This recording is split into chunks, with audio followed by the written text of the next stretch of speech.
Hola, ¿qué tal? Buenos días a todos. Buenos días.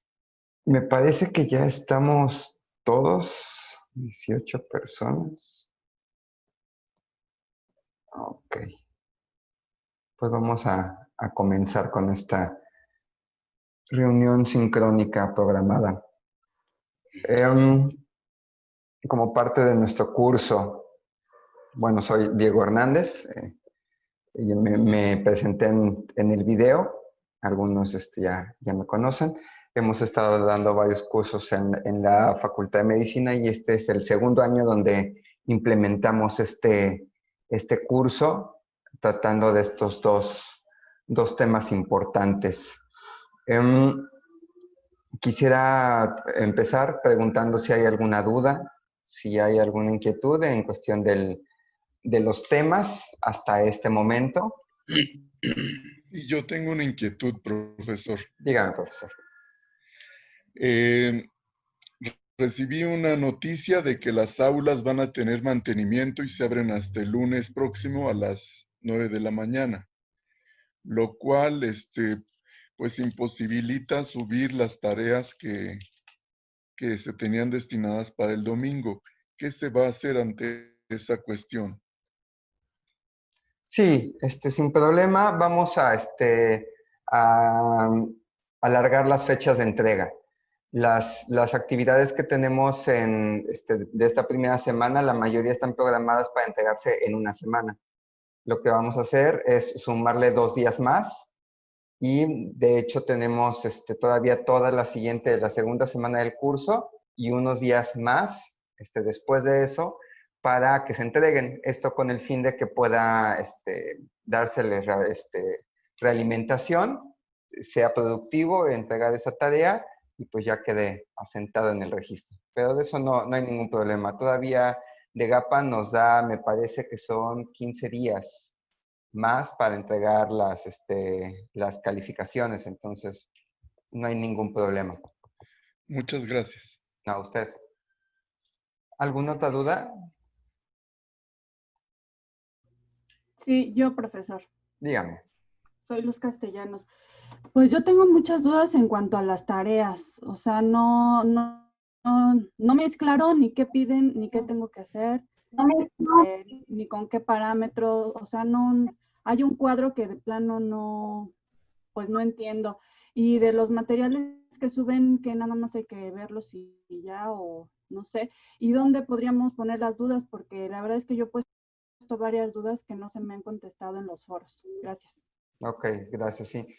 Voy a estar más al pendiente de los foros, me parece que sí, una duda de usted, me pareció haberla contestado, pero voy a rectificarlo efectivamente, porque sí, los foros es la mejor forma de comunicarnos. En el caso de que no obtengan respuesta, pueden mandar un correo directo. Sobre todo a mí, que estoy ahorita más al pendiente del correo en esta primera semana del curso. Aparte de las dudas, por lo menos las primeras 3 actividades están planeadas para que sean lo más abiertas posible. En cuestión de, primero, la infografía, por ejemplo, es a gusto personal. Qué bueno que me lo comenta porque lo que podemos hacer en este ámbito, si a todos les parece, acortar un poquito más la parte creativa que se trataba con estas actividades e incluir una rúbrica para que ustedes tengan más presente qué es lo que buscamos en cuestión de la evaluación. El material que se va subiendo, la idea es que se cumplen los objetivos y después sea un proceso como de dudas, respuestas, más dirigido personalmente por por los diferentes antecedentes que tienen todos ustedes en cuestión de los temas. Algunos trabajan mucho más cercano o tienen una formación mucho más cercana a la parte bioquímica, biológica, química de lo que estamos viendo y otras personas tienen menos acercamiento a esas situaciones. Entonces, la idea es que fuera mucho más personalizado. Entonces, no duden en mandarlas en los foros, comentarlo y lo vamos a ir viendo. El trabajo, por ejemplo, de la primera actividad, el foro de discusión, ya hay bastantes opiniones al respecto que estamos revisando y que las vamos a ir retomando en un documento más adelante. Entonces sí vamos a tomar más tiempo para subir las rúbricas y que quede mucho más acentuado qué es lo que se le está pidiendo en la entrega. Porque yo ya subí mi infografía, maestro. O sea, Ok. yo de lo que entendí, yo ya la subí y la verdad es que tenemos mucho trabajo de otros cursos y demás. Y la verdad no me va a dar tiempo de editar esa infografía. Yo ya la subí. Claro, claro, yo lo entiendo. Ahorita estamos como locos, ¿no? Con lo diferente de este inicio de cursos que van a tener por la situación y todo, siempre estamos implementando nuevas estrategias, pero no se preocupen. O sea, la idea es que este curso sea en sus tiempos lo mejor costo-beneficio. O sea, por la parte de la evaluación es más que nada formativa. Si usted ya subió su infografía, se hace la realimentación y no va a haber ningún problema por la parte de la evaluación numérica. Esto es muy importante y siempre me gusta acentuarlo. Eso no es tan adecuado, o sea, no es uno de nuestros objetivos principales. A mí, en lo personal, y bueno, se está grabando la sesión para que luego quede aún más acentuado, pero bueno, a mí me parece que la parte de la calificación es nada más una cosa administrativa de parte de GAPA.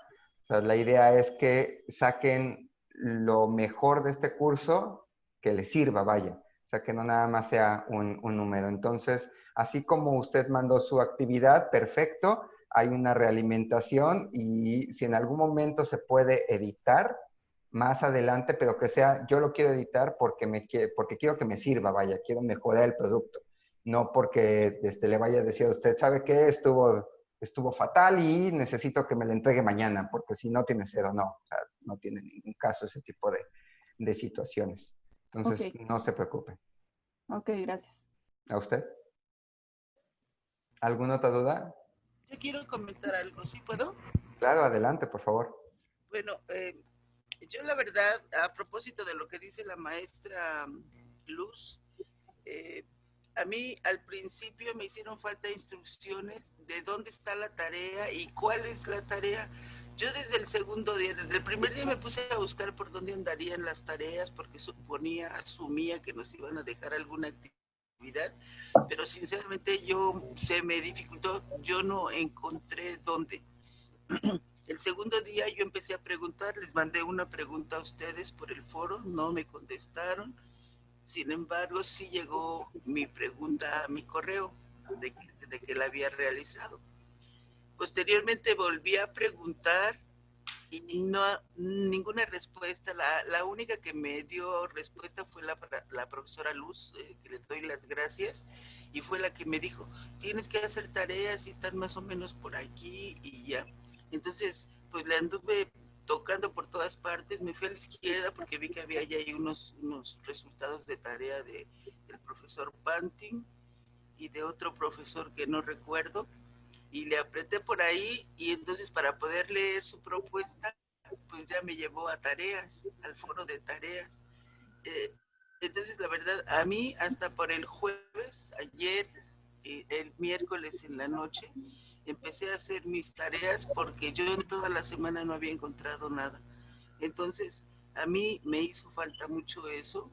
Obviamente ahorita ya no hay posibilidades, pues ya se enseñó así, ya pasó esa etapa, pero pues para cursos subsecuentes, que sí le pongan ahí una indicación de tareas. De hecho, me alertó el ver tu sesión ya abierta, lo que tenemos que hacer en esa segunda fase, y ver que tú nos estabas asignando una tarea de propiedades físico-químicas. Y yo dije, aquí sí está apareciendo, ¿y por qué no? Y empecé a buscar, pero igual no encontré, pero en ese foro fue cuando mandé nuevamente mi pregunta y obtuve la respuesta de la profesora Luz. Entonces yo sí recomiendo eso para que podamos ir a las también con suficiente anticipación. Eso es todo. Muchas gracias. No, muchas gracias a usted, profesora. Sí, efectivamente. Esto Ha sido una situación que se ha repetido en varios cursos a varios niveles que hemos tenido. Yo entiendo que nos estamos adecuando a trabajar con diferentes plataformas y muchas veces adecuarse a trabajar a diferentes plataformas genera un desequilibrio entre cómo nosotros vemos el curso y cómo ustedes lo perciben. Eso es muy importante y seguramente ustedes que están trabajando ya en sus cursos virtuales, en sus cursos a distancia con diferentes plataformas, Moodle, Google Classroom, o sea, Blackboard, lo que ustedes quieran, tienen diferentes formas de presentar la información. Ahorita Moodle, por ejemplo, es menos intuitivo que Canvas, que es otra plataforma para hacer el curso. Pero nosotros partimos de algo que igual y no deberíamos de partir, que es el manejo total de todas estas aulas. Entonces, es algo que, y seguramente también lo han vivido ustedes, de inicio nos ofrecieron cursos para estas plataformas.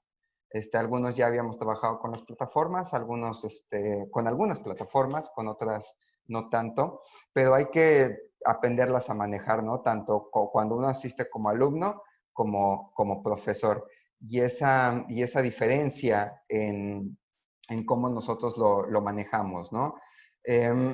Hay notificaciones, la plataforma de Moodle está estructurada, está muy amplia, la plataforma que se maneja en Moodle. Entonces, sí, me parece que necesitamos ser mucho más puntuales y repetir la información, así como se mandó este link, por ejemplo, en el correo, por ejemplo, en actividades, y porque no todos, por ejemplo, no estamos acostumbrados a revisar el calendario de nuestra aula, por ejemplo, los anuncios automáticos, los anuncios editables, todo eso que trae Moodle, que pues hay que buscarle, ¿no? Estamos acostumbrados a algo más intuitivo, pero sí vamos a hacerlo mucho más presente, ese tipo de situaciones. Y igual, para agradecer a la profesora Luz, que de eso se tratan estos cursos. La idea de estos cursos, que todos se pueden comunicar con todos, es muy importante y se los puntualizo para los cursos que ustedes vayan a preparar con sus alumnos. La comunicación en pares, esa es una de las superventajas de estos cursos, de este tipo de plataformas que se pueden ir dirigiendo. Entonces, vamos a repetir la información en diferentes ámbitos para que si en algún punto yo no estoy acostumbrado a revisar en esta sección, lo pueda comentar en la otra sección, por ejemplo. Muchas gracias. Es muy importante. ¿Hay alguna otra duda o comentario? Hola, muy buenos días. Buenos días. Sí, justo un poco como recapitulando, recogiendo estas ideas que han planteado mis colegas, pues sí, para poder tener como claridad de qué es lo que están esperando de nosotros, ¿no? Gracias. Sí, justamente eso, qué bueno que lo comenta, muchas gracias. Eso es un segundo punto que hay que discutir. La idea de este curso, para aquellos que también lo llegaron a tomar presencialmente, es un poquito más abierto. Se plantean los objetivos de aprendizaje, no son como tal metas, vamos un poquito antes, los objetivos de aprendizaje, para buscar como el desarrollo de los temas por cada uno de ustedes. Probablemente eso es muy cierto, no quedó claro desde el inicio esta situación y nosotros estamos más acostumbrados a una idea que están usando ahorita de los cursos virtuales, que es más que nada, te dejo actividades. Te dejo un chorro de actividades y tienes esta fecha para entregarlas, ¿no? Entonces, eso sí facilita un poco la autogestión al momento de decir, ok, estos son mis objetivos y estos son mis tareas que tengo que entregar, pero hace más pequeño el campo que podemos nosotros investigar. Alguno de ustedes me preguntó en cuestión en la semana sobre automedicación, por ejemplo, en épocas de COVID, y por eso subimos ese material adicional de esos 2 artículos. Más o menos esa es la idea, que sus objetivos personales se vean cubiertos en el curso. Pero sí, hay que puntualizar sobre todo en las actividades y en la parte de más allá de los objetivos, probablemente conviene incorporar lo de las metas de aprendizaje más allá de los objetivos. Muchas gracias, profesora. Bien. Yo quisiera preguntar si la Facultad de Medicina va a trabajar en la forma que usted está trabajando. En la forma que yo estoy trabajando con los alumnos. Sí, sí. Con Sí. referencia a los alumnos, sí. Sí, es la idea. Yo, honestamente, bueno, se planeó este curso antes, ya hace un tiempecillo. Yo ahorita ya dejé mi puesto como profesor en la Facultad de Medicina. Ahorita estoy en Pittsburgh haciendo un postdoctorado, pero sí, al principio estuve viendo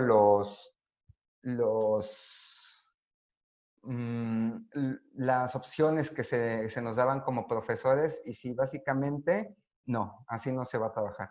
Se va a trabajar exactamente igual presencialmente, pero virtual, por Zoom.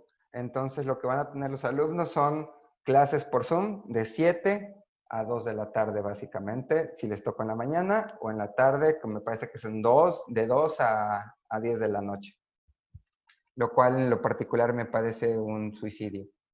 Pero no hay de otra porque también seamos honestos y lo estamos viendo en estas circunstancias. Estamos todos aprendiendo a acomodar nuestros tiempos y se les va a exigir a los alumnos que acomoden sus tiempos. Entonces, se pensó que eso no era una idea adecuada y se les va a decir lo mismo. Tú tienes clase de tal a tal tiempo. No sé ustedes, pero si han tenido juntas, que seguramente sí. 1 hora de juntas de Zoom es demasiado. Y te vas 2, 3, 4, 5 horas. Y hay mucha preocupación con los alumnos. ¿Por qué? Porque ellos están en contra de que las clases sean virtuales, pero básicamente es muy similar. O sea, van los alumnos y tienes alumnos ahí presentes físicamente, pero, o sea, en otro lado. Esto solamente lo hace más fácil porque pues pueden, como todo lo hemos hecho, ¿no? Quitar el micrófono, quitar la cámara y pues te distraes aparte, pero en el aula lo hacen igual. Entonces la idea efectivamente es trabajar con Zoom, con Google Meet y que sean clases sincrónicas, reuniones sincrónicas como la que tenemos todo el día, todos los días. ¿Alguna otra duda? Gracias. De nada, profesor. Bueno, no es duda, es comentario. La verdad es que yo sí he tenido experiencia porque tomo otra carrera en CUAED y creo que el modelo de CUAED ha trabajado, bueno, CUAED ha trabajado muchísimo en pensar en que no sean solamente actividades o cambiar una clase presencial a una virtual, o sea, tal cual. El modelo en línea sí cambia muchas cosas y habría que a lo mejor replantearlo, pensarlo como profesores, porque justamente el que tengamos actividad está bien, pero el que dejemos al alumno sin retroalimentación, creo que tambalea mucho ahí el asunto, ¿no? Y justo ahí es el asunto de deserción. Las mejores maestros que he tenido en CUAED, en ciencias políticas, por cierto, han sido aquellos que dan retroalimentación o por lo menos se preocupan por tener 1 hora diaria de contestarnos algún mensajito, ¿no? Creo que eso vincula y nos hace más humanos. Nada más era un comentario. Muchas gracias, profesora. Sí, totalmente de acuerdo. Eso es muy, muy cierto. Las herramientas ahí están. Y como usted lo dice, están súper desarrolladas y esto no es de ahorita, tienen muchísimo tiempo trabajando y con la educación a distancia y las herramientas son muy buenas, muy, muy buenas. Hay formas de utilizarlas efectivamente, como todo. O sea, una presentación de PowerPoint, una obra de teatro, lo que tú quieras, es solamente una herramienta. O sea, cuando tú te aproximas ya como profesor a tu alumnado, ahí sí es diferente el asunto, ¿no? O sea, puedes utilizar la herramienta que quieras, pero muy importante, como usted dice, que es que estemos al pendiente, siempre que se note que hay interés, ¿no? En cuestión a mi comentario en la Facultad de Medicina, a mi parecer creo que se están utilizando solo un pequeño porcentaje de esas herramientas para no complicarse la vida. Nos han dicho, bueno, tengo conocidos, profesores de medicina, que nos han dicho, ¿sabes qué? tú tienes que dar tu clase a esta hora nada más porque el alumno está lleno todos los demás horarios. Entonces, si le dejas otra actividad o si tú subes un video o demás, eso es aparte, pero tú tienes que dar tu clase a esta hora. Porque también está el hecho de que estás contratado por horas y la parte administrativa todos sabemos cómo es. O sea, si te tienen que si te tienen que ver ahí en cámara para que se vea que estás trabajando porque tienen esa idea que si no estás frente a grupo, no estás trabajando, entonces, bueno, vaya, lo hace más difícil, pero estoy totalmente de acuerdo con usted. Las herramientas ahí están, son muy buenas herramientas. Tenemos que desarrollarlas y tenemos que educarnos en el desarrollo y en el uso de estas herramientas. ¿Alguien más? ¿Algún otro comentario? Hola, sí, buenos días. ¿Sí se escucha? Sí. Sí, yo quería comentar, bueno, entré un poquito tarde, no sé si ya lo habrán comentado. Yo cuando traté de ver la presentación del tema 2, del día 2, la verdad para mí muchas cosas no eran obvias. Me da la impresión de que solo se subió una presentación que se dio en presencial y se da por hecho que sabemos todo, no hay una explicación detallada. O sea, yo lo que les pediría es adaptar esas presentaciones para esta modalidad, porque la verdad en esa sesión yo no entendí nada, la verdad. Gracias.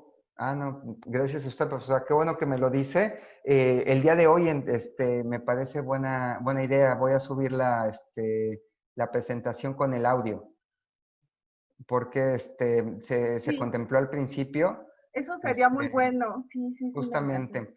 Sí, como todo, ¿no? Estamos viendo sobre todo esa pelea entre tratar de desarrollar que no sea tan cuadrado la parte creativa, la parte de interacción, pero luego si te pasas tantito de lado se desbalancea todo, ¿no? Qué bueno que me lo comenta para terminando la sesión, un par de horas después de un seminario que tengo, voy a subir la presentación con el audio para que esté más explícito y pueda ser de más utilidad. Sí, muchas gracias. A usted. ¿Alguna otra duda o comentario? ¿No? Bueno, si existen más dudas o comentarios, con toda confianza, ¿eh?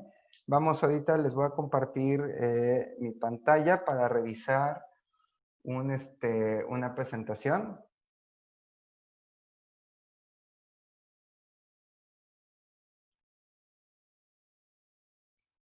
Para que podamos ir desarrollándola.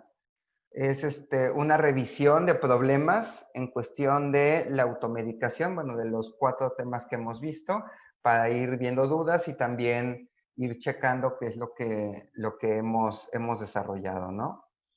Entonces, vamos a revisar. ¿Todos pueden acceder a la presentación? ¿Todos la pueden ver? Sí. Ok, gracias. Vamos a revisar este primer caso. Se trata de Fernando, es un joven vendedor de la ciudad de Puebla. Debido a que está empezando a dirigir su propio negocio, actualmente no cuenta con seguridad social. Después de presentar molestias intestinales, decide tomar un analgésico, un antidiarreico y probióticos. Por lo general, comenta que es una persona sana, hace algo de ejercicio y consume frecuentemente complementos vitamínicos. Vamos a trabajar sobre esta viñeta. Y entonces la primera pregunta que quisiera que desarrolláramos es, ¿qué problemas de salud podría presentar Fernando por este esquema que decide medicarse? ¿Alguien que nos pueda, para empezar, definir qué es la automedicación? Pues hola, buenos días, soy Ezequiel. Pues primero puede que esté tomando alguna cosa que solo quite el dolor y que no sea un antibiótico, entonces esa es primera, ¿no? Segunda, pues puede tomar el antibiótico que tomó la última vez que se enfermó de algo similar, que ya está caducado y ya no tiene la misma potencia y a lo mejor ni es para eso, ¿no?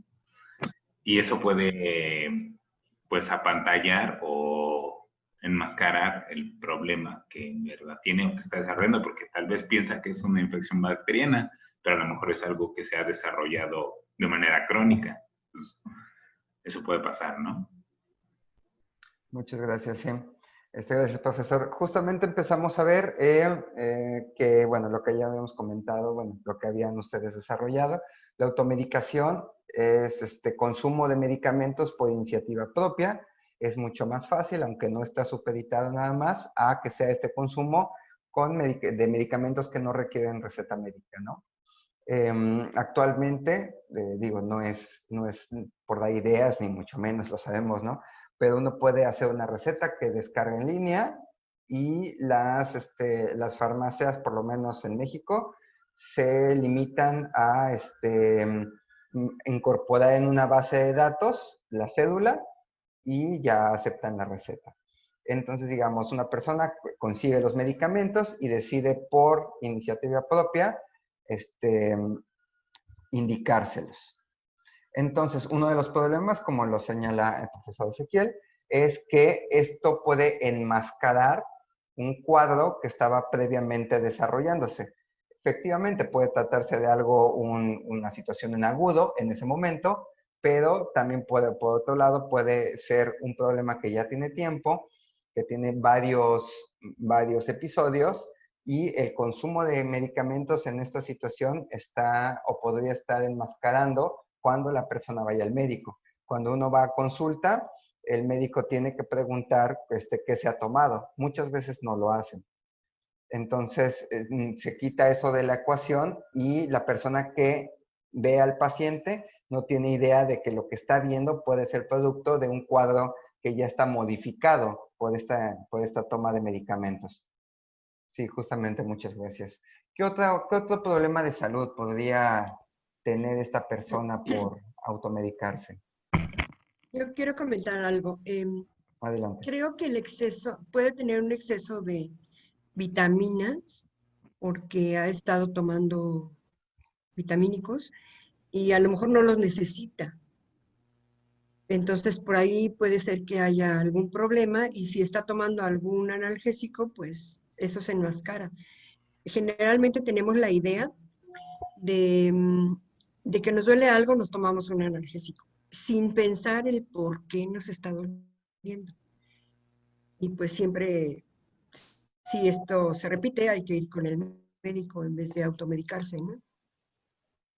Justamente, muchas gracias, profesora. Sí, este es otro punto importante. Aparte del antidiarreico, el analgésico que está tomando nuestro caso, bueno, Fernando, también menciona que está tomando complementos vitamínicos de forma habitual. Y muchas veces hacemos a un lado eso. Vemos las vitaminas como eso, como complementos, o sea, no como una forma de automedicarse. Y las medicinas están en este ámbito, más bien las vitaminas, perdón, están en este ámbito de sustancias que se consideran como automedicación. Entonces hay que tener eso de manera importante. La mayoría de las personas que toman vitaminas no las necesitan, pero esto viene desde hace mucho tiempo por una moda que hubo de tomar vitaminas para contrarrestar el cáncer, un par de estudios mal dirigidos, y que ha permeado todavía y seguirá en cuestión de estas sustancias activas. Sí, muchas gracias. Entonces tenemos contemplar, uno, las vitaminas que pueden tener algún efecto. Dos, ya lo mencionó el profesor Ezequiel, que se enmascare su padecimiento. ¿Alguna otra situación? Sí, hola, buenos días. Soy Buenos Fede días. Herrera.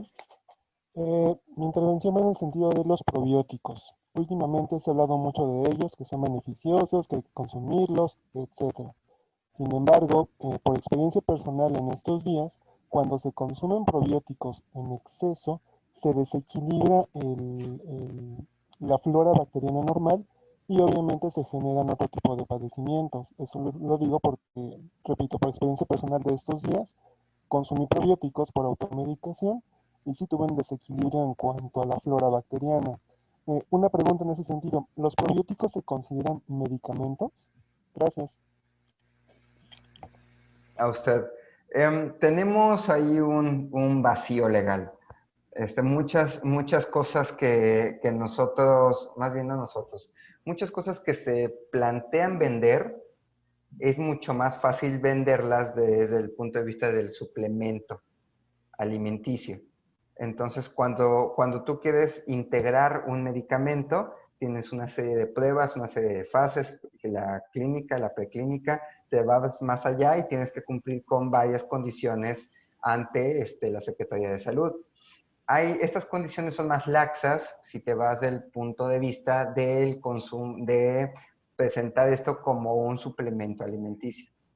Y bueno, tiene que cumplir ciertas condiciones, ¿no? Y para que ese suplemento, las dosis tienen un rango específico. O sea, no es como solo se quieran saltar la barda de no ser medicamento.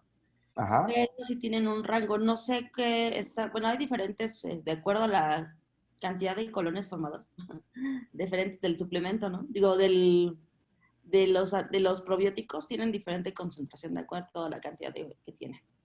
Así es, muchas gracias. En cuestión particularmente de los probióticos, sí tienen que tener ciertas características en cuestión de situaciones controladas en ciertos estudios in vivo, cuánto puede llegar la concentración final, digamos, ¿no? Cuánto puede realmente aportar de lo que tú consumes y pasando a los diferentes fases de la digestión.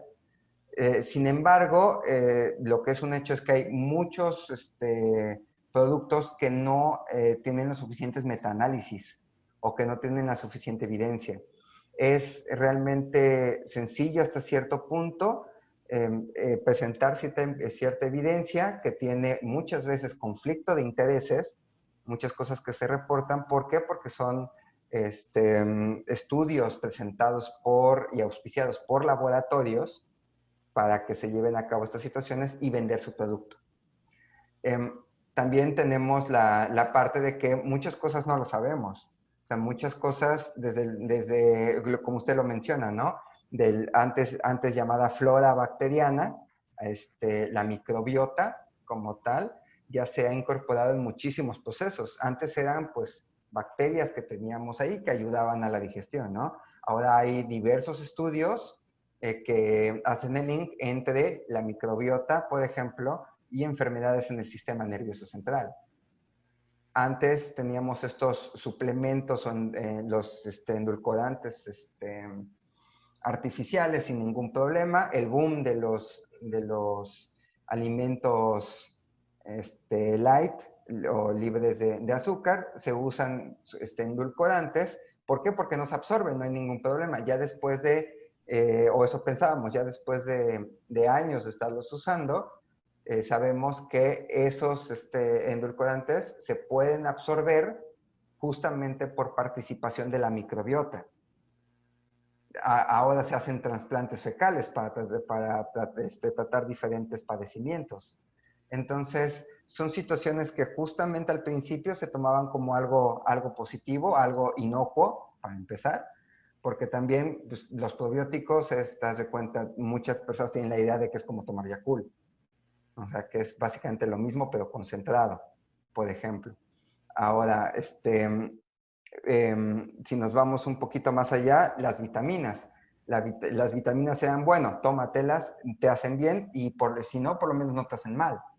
Y luego surgieron varios estudios, particularmente vitamina E, viendo que es prooxidante en algunas situaciones, que puede dañar sistema nervioso cuando se toma en grandes cantidades. Y las grandes cantidades no son tan lejanas de lo que nosotros consumimos, de lo que te venden los suplementos. O sea, estoy de acuerdo, si hay razones por las cuales marcar la diferencia entre el suplemento y el medicamento, pero esa línea que lo divide está cambiando constantemente por la evidencia que pasa y también por la forma en que la industria se aproxima a estas situaciones. Antes, algunos de ustedes recordarán cómo se podía uno conseguir anfetaminas sin ningún problema. ¿Por qué? Porque las anfetaminas de venta libre estaban destinadas al control del peso. No había ningún problema en esa cuestión. Ya luego se tiene más experiencia ya desde el punto de vista de los estudios, del seguimiento de la fase 4, y entonces ya se dan cuenta que esto no puede seguir y se modifica cómo ese medicamento se trata. Muy similar con las vitaminas y muy similar seguramente a futuro con los probióticos. Tienen indicaciones, efectivamente, y tienen sus asegúnes, sin duda alguna.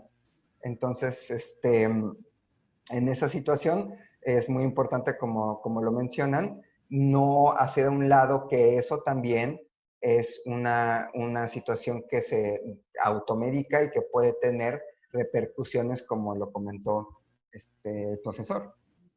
Entonces, esa es otra cosa que tenemos en cuenta en esta situación, ¿no? No solamente es así como el analgésico y el antidiarreico, no. Este paciente está tomando también probióticos y el paciente está tomando también vitaminas. ¿Alguna otra cosa que pudiera afectar? Perdón. Yo también. Sí, yo quiero comentar algo. Sí. ¿Quién primero? ¿Celi? Usted, profesora, por favor. Bueno, ok, me quedo aquí. Bueno, yo nada más para ampliar un poquito lo que has dicho, Diego, que seguramente tienes más conocimientos al respecto que yo.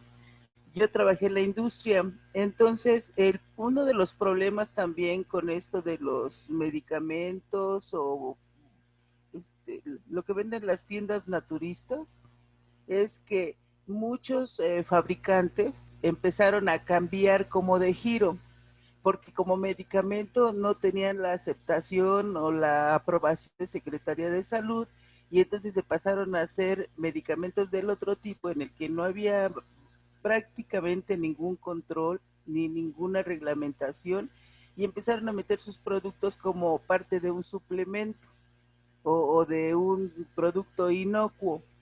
Y fue la manera, pues, como ellos fueron avanzando en ese aspecto. Ya después empezaron más reglas, más controles en este tipo de medicamentos, de materiales, y pues ya empezaron más cuidado en lo que se estaba consumiendo. Tan es así que justo las vitaminas, pues por eso pasaron a ser suplementos alimenticios también, por los controles que luego fueron implementando como medicamento. Y este tipo de cosas, nada más así. ¿Y qué otra cosa iba a comentar? El asunto de los medicamentos cuando uno se automedica. Las personas también consideran, por ejemplo, yo conozco varios que sufren de dolores de cabeza. Y entonces ahora, en lugar de tomarse, no sé, por ejemplo, una aspirina, se toman 2, porque dicen, no, si una me hace efecto, pues 2 me van a servir más. Y recuerdo un caso sonado diferente a esto, no recuerdo el nombre del medicamento que se utilizaba originalmente para el tratamiento de la tuberculosis, streptomicina o no recuerdo el nombre, pero este medicamento era exclusivo para tuberculosis, pero cuando los señores, los pacientes que consumían su medicamento ya caducó porque la verdad era caro, entonces empezaron a tener problemas, pero no eran problemas sino por el medicamento per se, por ese principio activo, pues, sino porque en su proceso de degradación el medicamento iba generando metabolitos tóxicos. Y entonces ya no les hacía efecto el medicamento y además los dañaba por los subproductos que se iban generando de la degradación de este. Esa es otra, nada más es un poquitito de historia, ¿no? Y te quiero preguntar si vas a compartir esta presentación en la clase, en el aula. Sí, claro que sí, muchas gracias, profesora. Sí, gracias por la aportación, así es. O sea, mucho es, no es muy, muy complejo la situación, ¿no? Estamos hablando solamente de los efectos que tiene el medicamento desde el punto de vista de la sustancia activa, ¿no? Del principio activo. También tiene diferentes compuestos que facilitan la absorción, facilitan que perdure el medicamento, que no caduque, además, que también sufren cambios a través del tiempo. Entonces, cuando uno está en un control de ese medicamento, pues bueno, te pueden advertir, ¿no? O sea, esto no te lo tomes porque ya caducó, o esto es importante que no lo guarde, o tome este tratamiento y que se termina. Muchas veces, la mayoría de nosotros tenemos ahí nuestra caja de medicinas y tenemos pues los que han sobrado o los que por ahí compramos y no nos acabamos, y entonces ahí se quedan y eso puede ser luego complicado porque pues se caducan o no están en las condiciones adecuadas de almacenamiento, y entonces eso es un punto extra a lo que podría poner en riesgo la salud de una persona. Y sí, efectivamente la presentación se las voy a subir tan pronto terminemos con la sesión para que la puedan revisar. Había levantado la mano aquí, María de Jesús. Así es. Bueno, a mí me Adelante. gustaría mencionar un par de cosas que por ahí incluso también se nos mencionaron en los materiales que nos subieron. Y bueno, estas son el provocar una reacción alérgica o, por otro lado, también el asunto de la interacción entre medicamentos. Y además de estas dos menciones, me gustaría colocar algo que a mí me inquieta en torno a esto, diciéndolo de esta manera. ¿Qué reflexión tendríamos que hacer ante un problema que no solo implica la alfabetización científica, sino una circunstancia cultural? Y bueno, tanto es que incluso la OMS reconoce a la automedicación como un componente de autocuidado. Y bueno, no hay que perder de vista que no sé, voy a poner un número, bueno, no pongo un número, pero digamos que hay un porcentaje alto de los problemas de salud que son resueltos de esta manera. De acuerdo, sí, muchas gracias por su comentario. Totalmente de acuerdo. No podemos decir, ok, es muy importante que nadie tome nada. O sea, ¿por qué? Porque sí, es lo ideal, pero también lo ideal sería que tuvieras un médico a tu lado para cualquier problema que pudiera surgir, ¿no? Y cualquier duda, de hecho. ¿Cuántos habitantes tocan por médico? Y en la Ciudad de México hay chorros de médicos, pero en provincia son muy pocos médicos. Entonces, es ridículo decir, a partir de ahorita se va a encarcelar a las personas que se automediquen y así acabamos con el problema. No, porque realmente no es real hacer eso. Lo que tenemos que hacer es encontrar soluciones justamente que tengan que ver con algo tangible, que tengan que ver con algo que realmente se puede llevar a cabo. Y de lo que ha presentado la mejor posibilidad es la educación. Hay situaciones como los antibióticos, por ejemplo, que están en el top de los medicamentos preocupantes que están en la automedicación. Hay medicamentos analgésicos, hay medicamentos ansiolíticos que están en el top de la automedicación, que deberían de tener un manejo mucho más estricto. Pero ahí volvemos a lo mismo. ¿Dónde ponemos esa línea? ¿Dónde ponemos ese límite? De cuántas veces te puedes automedicar sin antes de ir al médico, por ejemplo. O sea, lo ideal sabemos es 0, pero nosotros podemos hablar, claro, desde una posición privilegiada donde digo, yo puedo pagar una consulta en el momento que yo quiera, o yo tengo seguridad social, puedo asistir al seguro en el momento que yo quiera. Claro que me van a mandar a mi casa y me van a decir que regrese con una cita la mayoría de las veces, porque vas por algo que no es urgente. Bueno, entonces ahí está una contradicción. O sea, si no es urgente, entonces ¿qué hago? Me automedico porque si voy me van a regresar. Entonces es ahí donde se tienen que encontrar realmente opciones válidas. Muchas gracias, profesora. De nada. Y bueno, perdón, si me lo permites, nada más añadiría lo siguiente. Incluso en una discusión que se hacía en un seminario en el programa de bioética en el PUB, se decía que hay que ser como muy sensibles justo por esta posición privilegiada que tenemos, en donde no toda la gente tiene esta posibilidad de tener lo que nosotros, de este lado del lado académico, que a veces estamos en una burbuja, pues tenemos, ¿no? Y entonces decían por ahí, incluso la directora del PUB, habría que no solamente pensar en escribir y publicar para nuestra comunidad, ¿no? Porque entonces 2, 3 te leen. ¿Cómo le haces justo para llegar a esos millones de mexicanos que culturalmente hablando, bueno, están haciendo las cosas de una manera y que quizá esto pues haya que redireccionarlo, ¿no? Muchísimas gracias. No, pues a usted, profesora, totalmente de acuerdo. O sea, hay que hacerlo real, vaya. O sea, no se trata nada más de sentarnos en nuestro pedestal y discutir todo de forma como debía de ser y sin saber realmente qué es lo que está pasando.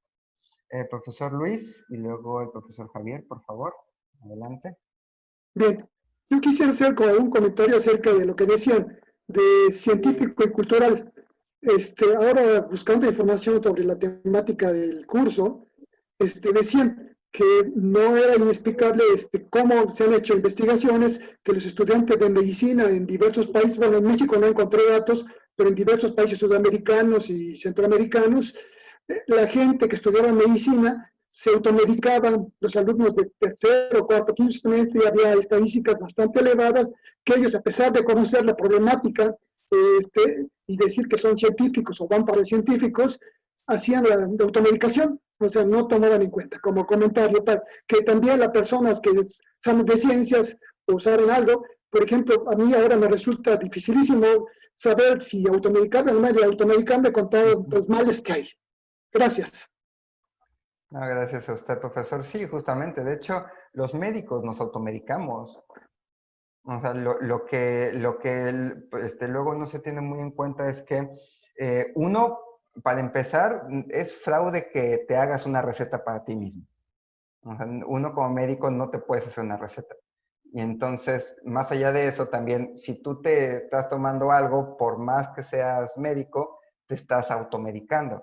Una medicación adecuada tiene que ver con el hecho de que otra persona te revise, te interrogue y dé un diagnóstico y luego un tratamiento. O sea, no porque yo tenga el conocimiento, y eso es muy importante. O sea, por ahí estaba mencionado, particularmente en México, en este cambio en cuestión de las farmacias que hubo. O sea, muchas personas en las farmacias, para ayudar y también para hacer crecer su negocio, pues se atrevieron a empezar a manejar esto de ellos mismos dar los medicamentos o recomendar medicamentos.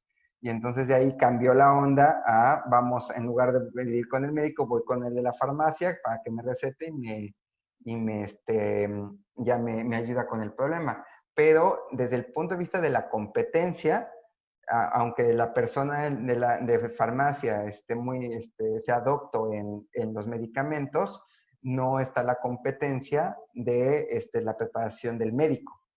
Entonces, yo sé que eso es una pelea de toda la vida, pero si nos vamos a lo estrictamente estipulado, el médico es el que te lo tiene que recetar, por lo menos en la mayoría de los sistemas de salud. Hay otros sistemas que tienen variaciones que han ayudado mucho como usted lo dice, hacerlo más real. Y entonces es una cosa que va a seguir pasando. O sea, va a seguir pasando. El hecho es que lo hagamos mucho más seguro. Pero muchas gracias, profesor. Profesor Javier. Sí, muchas gracias. Regresando un poco a la pregunta original, a mí me gustaría comentar la parte de la diarrea, que a lo mejor no hemos comentado suficiente. En cuanto a la diarrea, regularmente la población en general piensa que cuando la diarrea cede, ya está bien la persona, el paciente. Más sin embargo, pues sí puede ser cierto si los niveles de deshidratación son severos, pero también debemos de recordar que la diarrea es, a final de cuentas, un mecanismo de defensa de nuestro organismo para eliminar las bacterias. Ahora, yo creo que aquí la problemática sería en que un paciente que se automedica no puede evaluar realmente hasta qué punto o en qué momento va a poder usar un antidiarreico y no usar el antidiarreico nomás solo porque sí. Y también quería mencionar que respecto a lo que mencionaron de las vitaminas, regularmente las vitaminas no las utilizamos y estamos compre y compre vitaminas, regularmente las estamos eliminando a través de la orina, pero hay que recordar que las vitaminas liposolubles, esas sí nos pueden crear algún problema. Gracias. Gracias a usted, profesor. Muy, muy importante su anotación. En este paciente en particular, sí, Los medicamentos tienen indicaciones tanto en tiempo como en cantidad. Y mientras más los lleve al extremo en cantidad o en tiempo, es más factible que se presenten efectos adversos. Entonces, es una de las cosas que podría tener este paciente, ¿no? Presentar efectos adversos de los medicamentos que está tomando. ¿Por qué? Porque no sabemos en qué dosis ni con qué frecuencia los está tomando. Profesor Ezequiel. Hola, gracias. Bueno, creo que el problema que tenemos en automedicación es el mismo que tenemos en la alimentación. O sea, la gente tiene dos presiones: pocos recursos y mucha falta de comunicación de cómo hacerlo bien, ¿no? Eso creo que por un lado, y bueno, nosotros que damos clase en preparatoria y que esta es nuestra unidad 1, pues creo que tenemos que hacer una chamba pues más intensa para que esto, por lo menos ahí medio se detenga. Luego, actividades que nos dejaron, nos pidieron como primera actividad proponer una estrategia y documentarla con artículos o con algo para la estrategia que proponemos. Yo puse un ejemplo de cómo, es un estudio, una tesis de maestría de enfermeras de la Escuela Superior de Enfermería y Obstetricia, cómo se automedican ellas, ¿no? Así de, oye, no, espérate, ¿no? Eso no lo puedes hacer. Y luego también otro estudio de la Organización Mundial de la Salud en cómo los diferentes países hicieron estrategias para paliar esto de la automedicación, ¿no? Y, por ejemplo, a mí me llamó la atención que en Corea le prohibieron a los médicos poner farmacias. Así, pones una farmacia y te quitan la cédula y derechito tras las rejas casi, ¿no? Porque esa es una mala práctica, ¿no? O sea, y en México es que es muy contradictorio, porque para poner una farmacia necesitas una célula de un QFB, la pone un médico y es así, totalmente así, es muy raro, pero bueno. Esos son mis comentarios, ¿no? O sea, cosas que leyes que están hechas, no sé con qué sentido. Sí, muchas gracias, profesor. Eso también tenemos que tenerlo muy en cuenta, ¿no? La parte económica y la parte política. El grupo BEST vino a cambiar toda esta forma de cómo se daban la consulta, por lo menos a nivel de la medicina general, y la incorporación de los consultorios a las farmacias o sus antecedentes de médicos que ponían las farmacias. También cae en un vacío legal y además tiene que ver con un conflicto de intereses. No todo es, como ya lo sabemos, negro o blanco, ¿no? Yo, por ejemplo, trabajé después de titularme 1 año en una farmacia, donde desde el primer momento quedó muy claro que lo que a mí se me pagaba por la consulta y que no iba a obtener ninguna cantidad de dinero de los medicamentos. Entonces hubo ciertos problemas con el dueño de la farmacia porque mis consultas tardaban mucho y luego no recetaba la cuota, por lo general, ¿no? Entonces, y al final por eso salí de ese lugar. Se los comento por qué. Porque al principio se evitó el conflicto de intereses, pero hay muchas farmacias donde no se puede evitar este conflicto de intereses y se le da una proporción al médico de lo que él recete. Entonces, hay muchas personas que recetan cosas que no deben de recetar para que entre más dinero ahí. A mí en algún momento me dieron fotocopia de las recetas como ejemplos de cómo otro médico hacía las recetas por si yo quería recetar cosas que ahí tenía en la farmacia para que supiera que había, ¿no? Y como usted le comenta, son cosas que caen en esos factores donde al fin y al cabo la salud es lo que viene en detrimento de este tipo de situaciones cuando no se manejan adecuadamente. Hay una opinión, y no solo de la persona en una de las diapositivas, sino en el sector salud, que le hizo muy bien este ingreso del grupo BEST al sector de salud, porque desahogó mucha consulta y que fue muy bueno porque tienes que ahí un médico con cédula que está capacitado para dar la consulta, pero luego sabemos que eso decayó en la calidad del servicio porque muchos médicos se metieron a dar consultas y muchos no están actualizados o no tienen las mejores capacidades, ¿no? Entonces, esto es escala de grises. Muchas gracias por su comentario. Aquí tengo profesor Eric. ¿Quiere comentar algo? Sí, bueno, buenos días, ¿me escuchan? Sí, adelante. Pues es algo realmente muy breve. Yo solo quería complementar que este problema de automedicación en nuestro país se agrava porque además tenemos el uso de los suplementos o más bien productos naturales, ¿no? Es muy conocido por nosotros que la población tiende a ocupar no solo la medicina alopática, sino que a veces la trata de complementar con la homeopática o incluso con algunos remedios naturales. Y como ustedes ya comentaron, pues esto impacta también en la absorción de los fármacos, ¿no? En el método en el cual se van a eliminar. Y esto pues es muy importante porque justamente para la población pareciera que son dos caminos, ¿no? Que la medicina alopática tiene un camino y los complementos naturistas otro. Y pues nosotros sabemos que no es así. Entonces, mi comentario era ese, que también vale la pena en este punto del curso hacer el comentario para ir pues mitigando esa creencia que tiene la población. Gracias. Gracias a usted, profesor. Sí, hay que tener en cuenta que el mexicano o en general el paciente latinoamericano, nosotros como latinoamericanos tenemos muchos antecedentes en cuestión de medicina ancestral, medicina antigua, herbolaria, todas estas situaciones.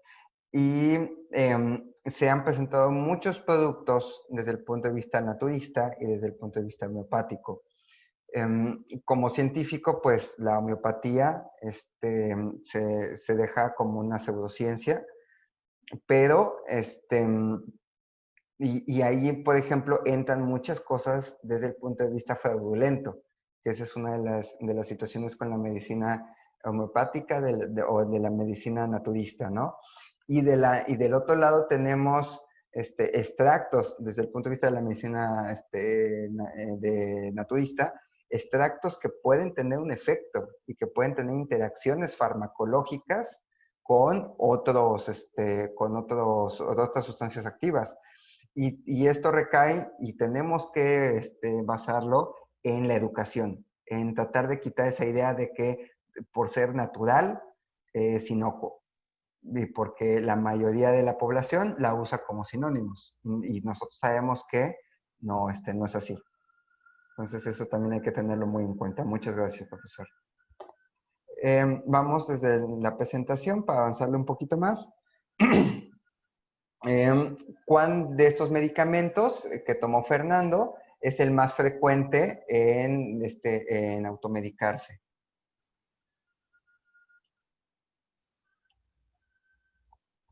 ¿Alguien que me pueda decir? Diego, por favor, ¿podrías Dígame, regresar profesora. la diapositiva? Digo, sí, la diapositiva, porque Claro. ya se me perdió el problema de Fernando. Fernando. Ok, sí. Fernando tomó básicamente 3 medicamentos, un analgésico, un antidiarreico y probióticos, aparte desde el punto de vista de este momento, y anteriormente consume con frecuencia complementos vitamínicos. Sí, Rolando, esa es otra de las observaciones, como que nomás no dejaste así leer y luego ya empezaste a preguntar. Pero Empecé a exactamente, preguntar. sí, yo también quiero ver la situación. Entonces, ¿qué es lo que está haciendo esta persona para ya analizar pues las contraindicaciones? Gracias por Entonces, ponerlas. no, adelante, si quiere lo podemos volver a repasar, hacemos un resumen. Tenemos a Fernando, que no tiene el acceso en este momento a un sistema de salud, y entonces tiene una molestia estomacal, una molestia intestinal, y decide tomar un analgésico, un antidiarreico y un probiótico. También es importante saber que por lo general es una persona que se considera sana, hace algo de ejercicio y consume frecuentemente complementos vitamínicos.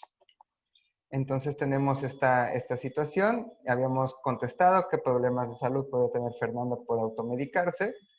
Y estábamos tratando de contestar esta segunda, que es cuál de los medicamentos que tomó Fernando es el de más frecuente automedicación. Pues además de las vitaminas, los analgésicos. Porque también quería comentar que cuando uno va al sector salud, por un dolor X, en vez de que hagan algunos estudios, pues nos mandan el paracetamol famoso, entonces, pues mejor lo compra uno en la farmacia y se lo toma, ¿no? Justamente estamos peleando con esa situación, porque hay que cambiar la forma de verlo, no solamente de la población en general, y bueno, nos enfocamos en la población en general, porque como profesores de bachillerato este es un punto súper álgido, donde tienes a muchas personas que se pueden dirigir para una u otra forma del pensamiento crítico, ¿no? Como hace rato vi un meme que decía, la universidad quiere que desarrolles pensamiento crítico, pero no quiere que lo apliques en ellos, ¿no? Para cuestionarlos. Y eso es cierto. Hay muchas cosas desde el punto de vista de la medicina que están muy mal hechas. Hay médicos que, también desde un punto de vista cultural, recetan el analgésico. ¿Por qué? Porque saben que si no le quitan el dolor al paciente, el paciente no va a volver. O sea, un paciente también me tocó muchas veces en consulta que, sobre todo madres con los hijos pequeños, llevaban al niño a consulta después de ya un tiempo de estar dando medicamentos. Tú revisas el caso, te das cuenta que es lo más probable, como el 99% de las veces, 95-99% de las veces, que sea una infección de vías respiratorias viral que no necesita antibiótico, pero esos mismos pacientes exigen que des el medicamento, porque si no, ¿para qué lo llevaste justamente? O sea, están como que esas dos partes de la historia, ¿no? O sea, ¿por qué voy a ir si nada más me va a dar esto? Pero, pues, ¿por qué le voy a dar otra cosa si esto es nada más lo que necesita? Como tenemos que justamente cambiar el chip a nivel de la población, de que efectivamente tiene que ir a consulta, porque se le tiene que revisar y tiene que cambiar el chip del médico de explicar, hablar de español al momento, o por lo menos ver al paciente cuando te está dando consulta, para que se vea un dejo de que le importa tantito que estés ahí sentado y tú salgas convencido de que si te está dando algo no es para que te vaya rápido, sino porque realmente te vio y realmente está enterado de tu caso. Pero sí, eso es una variable muy importante, porque hay que tener en cuenta que esto también es fomentado por el mismo sector salud, y no solamente a nivel administrativo, a nivel de la práctica médica, que es también mercantil, hasta cierto punto, porque así es el juego que nos han implementado desde hace mucho tiempo. Muchas gracias por su comentario. Entonces, sí, efectivamente, de los más utilizados son los analgésicos y las vitaminas. Como tercera pregunta tenemos, ¿el consumo de vitaminas que tiene Fernando debe ser considerado automedicación? Nos adelantamos y lo contestamos. Sí tiene que ser considerado automedicación. Y también, yendo más allá, las prácticas del consumo de fitofármacos o de medicamentos naturistas, particularmente de medicamentos naturistas, también tiene que tenerse en cuenta, vaya, al momento de estas de la automedicación. ¿Por qué? Porque también hay interacciones farmacológicas. En provincia, en San Juan de Río, donde realicé mi internado médico, había muchos casos donde a las pacientes embarazadas tenían complicaciones porque se les ponía oxitocina, que se usa para que progrese el parto, para que progresen las contracciones, pero previamente se habían automedicado como 3 litros de diferentes test que tienen entre ellos componentes parecidos a la oxitocina. Entonces, lo que pasaba en esas circunstancias era que el útero tenía una hipercontracción y terminaban en cesárea esas pacientes. ¿Por qué? Porque en lugar de tener contracciones de una forma ordenada para que se expulse el producto, se contrae todo el útero y entonces se tiene que hacer un procedimiento quirúrgico. Y esto era algo que al momento de que se presentaba el paciente no se tomaba en cuenta porque se decía, ¿has tomado algo, algún medicamento? No, pero no tomaban en cuenta los litros del famoso té que habían tomado, por ejemplo. Entonces, vamos a continuar con esta segunda parte. Profesor Eric, ¿tiene algún...? No, más bien estoy de acuerdo. Perfecto, gracias. Gracias, sí. Entonces tenemos el mismo caso de Fernando, una segunda aproximación. La molestia de Fernando continúa y acude a consulta, ahora sí, como la mayoría la hacemos. Su médico le informa que su padecimiento podría deberse a úlceras gastrointestinales y le solicita algunos estudios de laboratorio. Antes de salir del consultorio, Fernando pregunta si su malestar puede deberse a que participó en un ensayo clínico de un nuevo medicamento, aunque no está seguro si realmente le dieron el medicamento o a su grupo le tocó, si le tocó el medicamento real o el que no era de verdad. Entonces ya tenemos a Fernando que va a consulta y como ya lo habían comentado ustedes, tiene un padecimiento un poco más complicado de una simple infección estomacal o una intoxicación por alimentos y se le solicitan estudios, pero una impresión diagnóstica, un diagnóstico presuncional es que tiene úlceras gastrointestinales. Entonces, basándonos en que puede ser su diagnóstico de Fernando, ¿qué medicamento de los que él mismo se automedicó podría empeorar su padecimiento?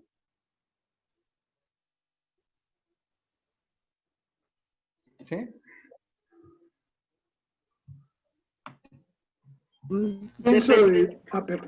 Perdón.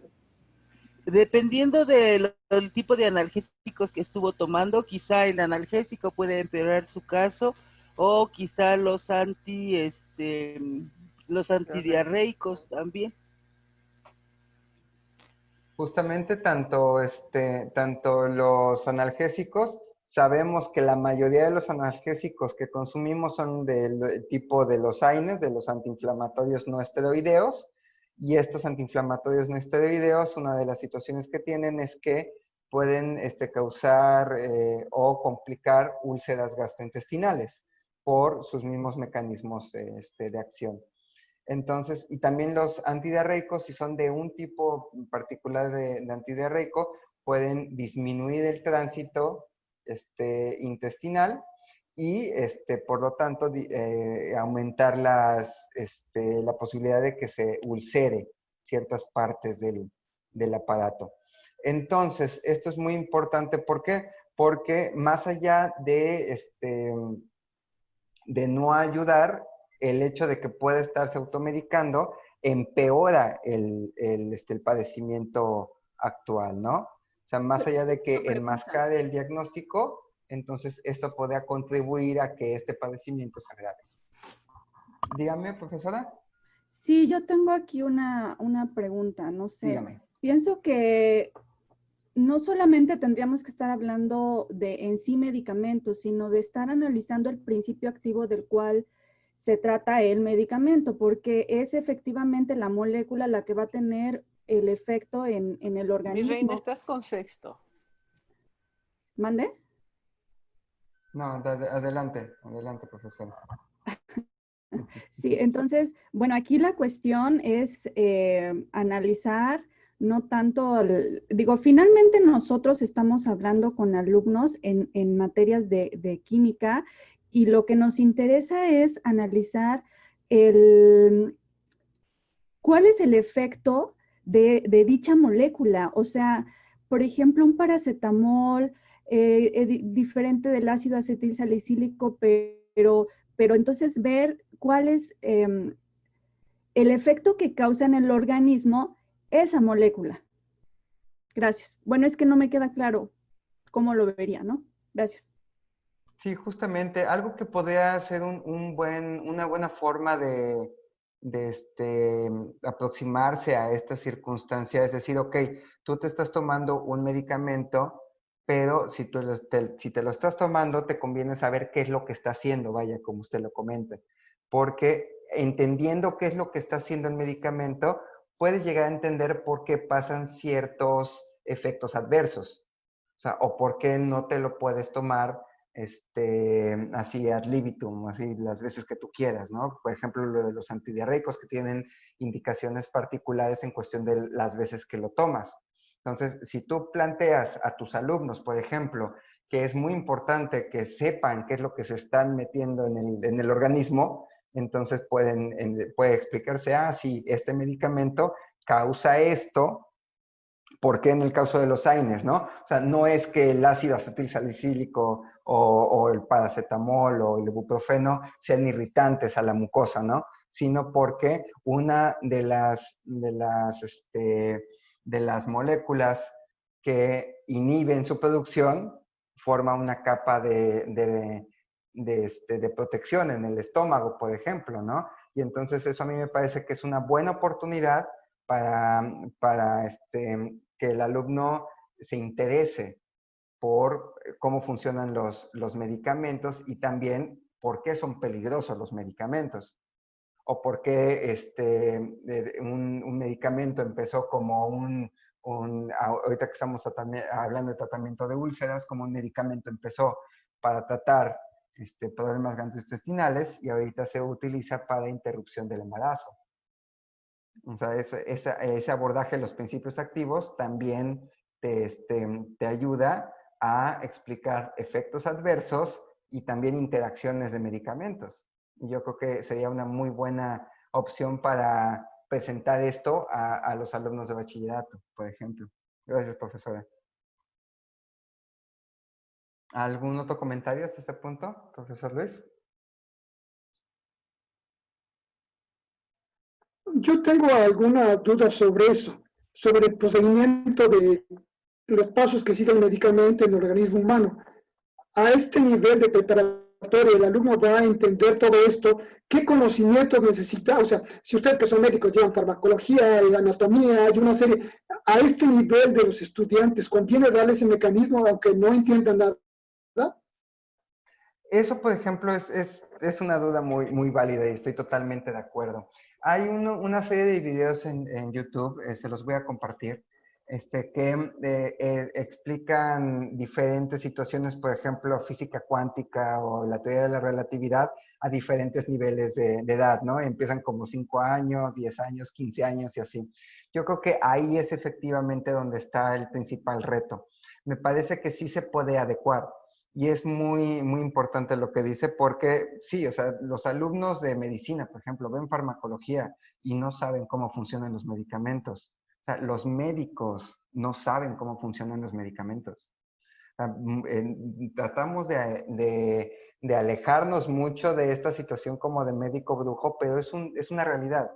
O sea, tú vas con médicos que se están actualizando, están viendo una presentación de un medicamento y el comentario siempre es el mismo. No me importa cómo funciona, díganme cómo lo tengo que dar. Y eso pasa con los médicos. Lo que yo podría sugerir a este punto es, se puede simplificar desde el punto de vista de decir, ok, hay una molécula que es la prostaglandina y esto se libera cuando hay dolor. O cuando se libera, esto causa inflamación y esto causa dolor. Pero esta molécula también forma parte del moco protector del estómago. Entonces, se puede simplificar sobre todo, y estoy de acuerdo, no para que conozcan el mecanismo, sino para plantear la idea, o sea, para ahí plantar la duda de, bueno, me conviene saber cómo funciona para que se lleve a cabo ese proceso del juicio crítico al momento de consumir medicamentos. Eso puede ser una aproximación simple desde el punto de vista simple, entre comillas, obviamente, porque simplificar luego es lo más difícil de presentar una idea, simplificar cómo se podría abordar esta situación.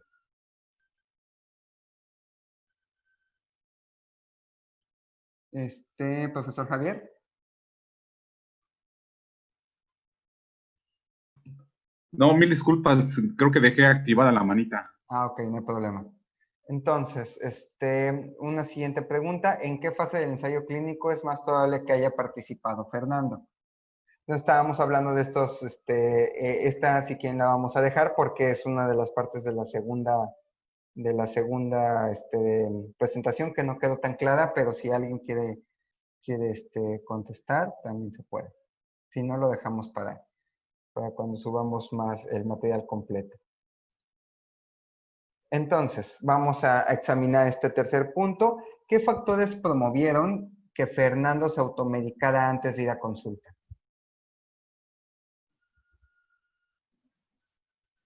¿Qué es lo que, y lo podemos extrapolar, o sea, qué creen ustedes que sea el principal, o sea, la principal razón por la cual uno se automedica?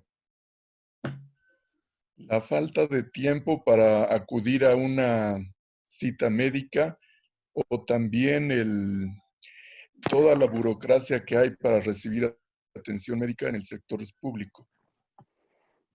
¿De acuerdo? Eso podría ser importante. ¿Por qué? Porque estamos en un sistema de salud que está atascado desde hace muchísimos años y entonces entrar o sea, tener acceso a la consulta y más en las condiciones que nosotros queremos, ¿no? Muchas veces decimos, bueno, es que se pone una persona difícil porque quiere que la atienda rápido y no les gusta esperar. Totalmente de acuerdo. O sea, hay niveles, ¿no? No vamos a llegar y luego nos van a atender porque está atascado el sistema, pero también tenemos una persona que tiene una queja válida. ¿Por qué? Porque no puede ir a solicitar consulta porque sabe que está ahí toda la mañana y si está ahí toda la mañana lo van a correr del trabajo y si lo corren del trabajo ya no tiene seguridad social, ¿no? Esas cosas que son reales, ¿verdad? Que tenemos que tener en cuenta desde un punto de vista de no tener ese privilegio, vaya. Pero sí, eso también es una de las razones, la falta de eficacia del sector salud en este punto. Gracias, profesor. Profesora. Sí, sí. Otra de las consideraciones de que por qué se hace esta práctica en casa es la comodidad, como usted decía, evitar ciertos contratiempos al recurrir al sector salud y sobre todo el que yo tenga medicamentos que no me termine de otros tratamientos y que diga, esto me lo tomé, ahora pues yo lo tengo, pero si en casa no tuviéramos nada de eso, entonces sí tendríamos que ir como buenos ciudadanos responsables, acudir a un doctor en los primeros síntomas de la molestia.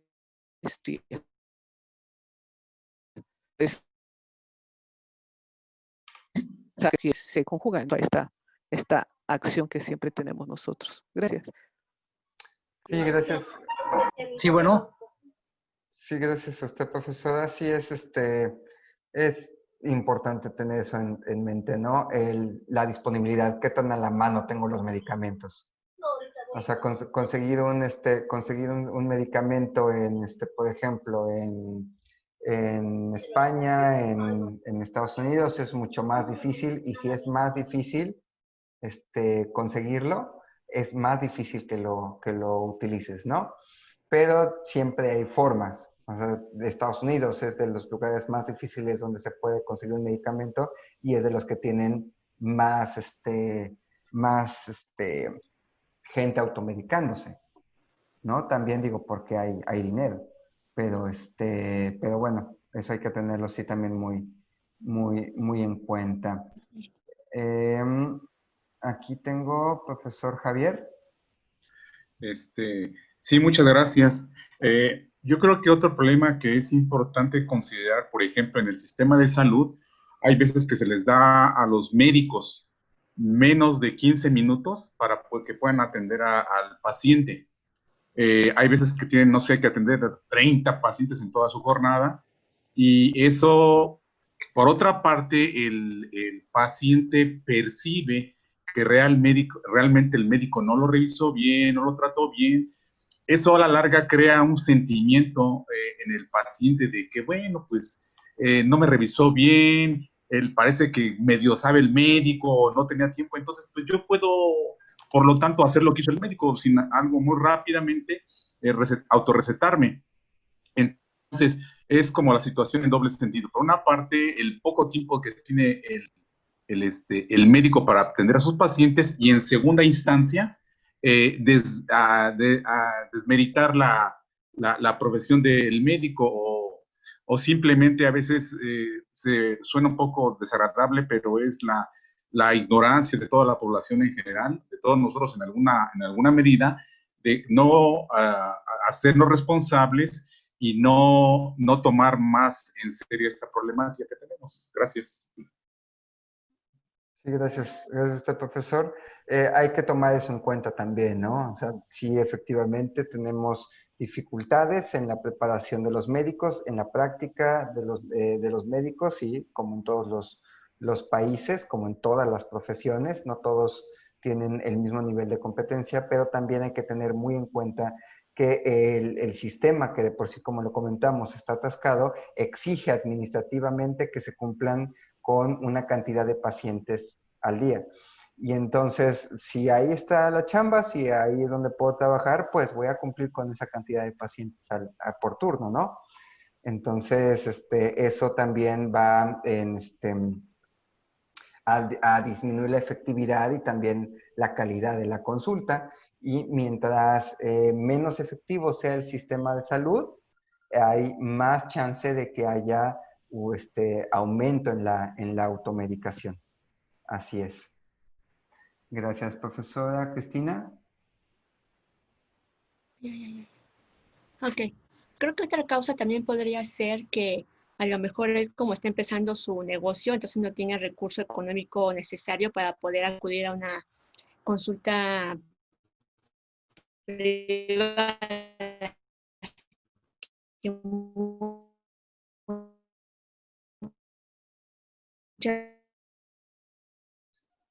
Familiares, algún medicamento en el mercado ilegal, están muy, muy baratos, y como ya tiene como la idea de, pues esto como que me funciona, pues lo compra. Y yo digo porque aquí por mi casa hay mercados que venden en el tianguis, así los medicamentos como tal. Medicamentos que son hasta de tipo anticancerígeno, y la gente va y los compra porque son baratos y generalmente son muy caros. Entonces también podría ser un factor importante. Sí, así es. También hay que tenerlo muy en cuenta esa situación, ¿no? O sea, hay demasiados problemas económicos en países en vías de desarrollo como el nuestro. Entonces, el hecho de que se puedan acercar las personas a la consulta no es para para todo el mundo. Y esta es una forma de resolverlo. Claro que si tienes políticas de salud que son laxas, entonces se presentan estas situaciones. Si yo me siento mal, voy a conseguirme el medicamento donde pueda. Si está en mercado, pues voy al mercado. Y entonces ahí sí, si esa es la oportunidad, si está a la mano, lo voy a hacer. O sea, no es como si en todo momento a nosotros nos dijeran, ¿tienes acceso a la consulta, a una buena consulta, o quieres automedicarte? Pues todos escogeríamos la consulta. Pero cuando no tenemos acceso, ese es el problema. Profesora Laura y luego el profesor Luis. Yo creo que también otro factor importante es que la gente que toma vitaminas piensa que por eso ya no se va a enfermar de nada, ¿no? Sienten que estar sanos. Además se menciona que Fernando lo hace, y además hace un poco de ejercicio, ¿no? Entonces creo que ese es otro factor, porque él podría pensar que no se va a enfermar de nada grave, y entonces con que consuma, por ejemplo, los probióticos, ¿no? Puede mejorar su estado, y pues por eso no ve la necesidad, aunque a lo mejor tuviera dinero para una consulta, de acudir al médico, ¿no? Y creo que eso es una práctica muy frecuente entre las personas que toman precisamente algunos suplementos, el creer que por eso no se van a enfermar de nada, y al final enmascaran muchas enfermedades que pudieran tener, ¿no? Así es, profesor, muchas gracias.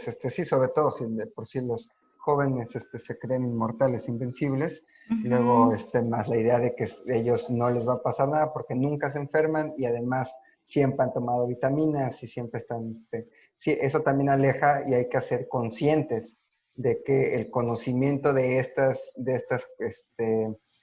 focos rojos o situaciones de alerta pueden ser importantes en lugar de medicarse, que hay diversas enfermedades que pueden ellos estar presentando, a pesar de que crean que no pasa nada. Justamente eso también es muy importante y valió la pena ponerlo como algo justo de hacer con nuestra población estudiantil, ¿no?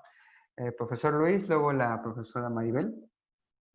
Bien, yo quisiera que entendiéramos que un médico general es totalmente diferente de un médico especialista, ¿no?